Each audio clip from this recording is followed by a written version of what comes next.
Tonight, we're talking with Dr. Nicola Allen, a neuroscientist and professor at the Molecular Neurobiology Laboratory at the Salk Institute. She investigates how the brain normally forms and functions and how it goes awry in diseases like autism and Alzheimer's disease. She asks how non-neuronal cells in the brain regulate neuronal function. Dr. Allen and her colleagues recently published a study establishing the stabilizing role of one cell type called astrocytes in the adult brain, which is very important. She's here tonight to talk with us about her work and its implications. Dr. Allen, thank you so much for joining me tonight. Thank you for the invitation. Really excited to tell you about our work. I am excited to hear about it, and I hope everyone is here as well. We've talked about brain stuff and glial cells and astrocytes on TWIS a lot of different times, but we haven't ever talked with somebody who works on it. So there's a lot. There'll be many more. Yeah. No, you're the only one ever. That's it.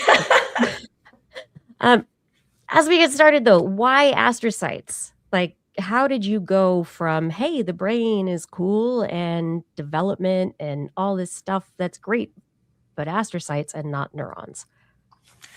Yeah, I think it's just comes back to my time in college where I was interested in the brain, but also the immune system. So thinking about how non-neuronal cells could be impacting brain function. So that led us to astrocytes, which are a type of glial cell in the brain that basically sit where all the neurons are, surround them, have lots of important roles. And around the time I was starting my studies, it became clear that they weren't just support cells, which is kind of what people had thought before, but they may have a more instructive role in telling the neurons how to function and keeping them healthy. So that's what got me interested. This was an area that had a lot of things that we still needed to discover. Was there anything in particular that you went, oh my gosh, this is it. This is what I need to do? Yeah, it's actually one of those moments where I attended a course as a PhD student to learn molecular biology.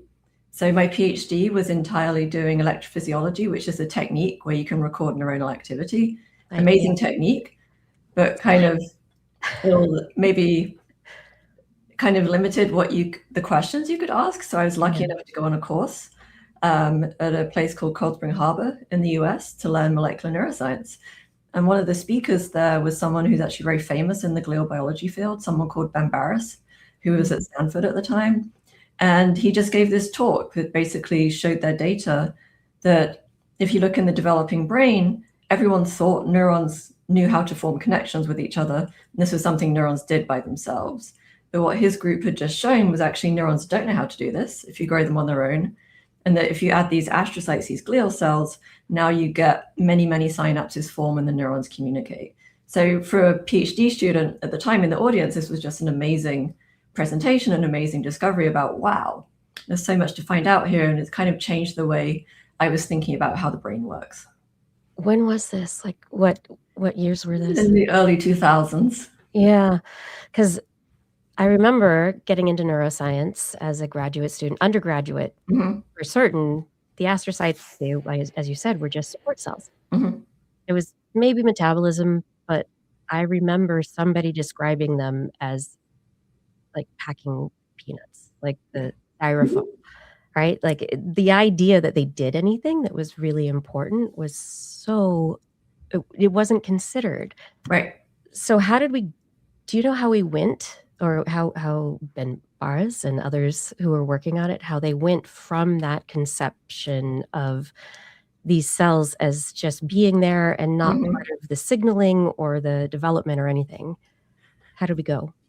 Yeah, so I think a lot of the groups back then were probably ahead of their time because they would just ask these questions. And I think in the field of development, many developmental neuroscientists or even in other tissues in the body will say, well, it makes sense. If you think about all the different cell types that develop together, there's a reason they're all there and they signal to each other to get things working properly. Yeah. I think now, if we look at a lot of data that's come out, sequencing data about changes in the genome in different neurological disorders or changes in how the cells function in different neurological disorders, what we're now seeing is that it's not just neurons that change, but often these glial cells So the astrocytes that we work on, but also the oligodendrocytes, which are the cells that wrap the myelin, the insulation around the axons, and also the microglia, which are like our immune cells that live in the brain and also have really important roles. So I think now there's a lot of excitement around all these different glial cells and what they could be doing, both in the healthy brain and also different diseases. So you mentioned microglia as immune cells, and when you said you were interested in the immune system, I immediately was like, why not microglia instead of astrocytes? Actually, I worked on microglia a little bit in my PhD. Okay. Yeah. And then dabbled in other stages of our career. And now we and others.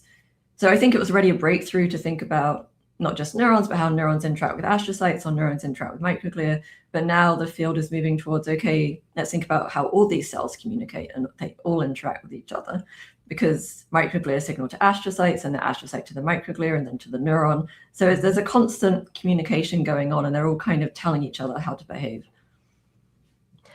Which is so interesting that it's come about over the last couple of decades from this idea that the neurons were just the thing that were doing it. So how are astrocytes involved in the signaling and function of neurons? How are they not just packing peanuts, right?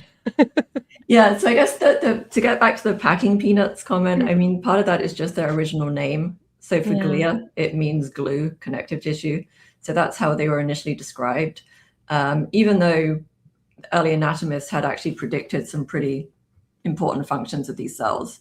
Yeah. And then I think as neuroscientists, because we have techniques such as electrophysiology, where we can monitor neuronal activity, for the longest time, neurons were the main cell we could actually monitor and assess what was going on. And because the glial cells don't have those like fast spikes of electrical activity, so it's not something that you can pick up. So they were doing things, but you couldn't see it when you were doing the experiments. So a lot of like development of new ways of analyzing them, I think, has helped bring them to the forefront. So that's kind of one of the reasons I think they were understudied.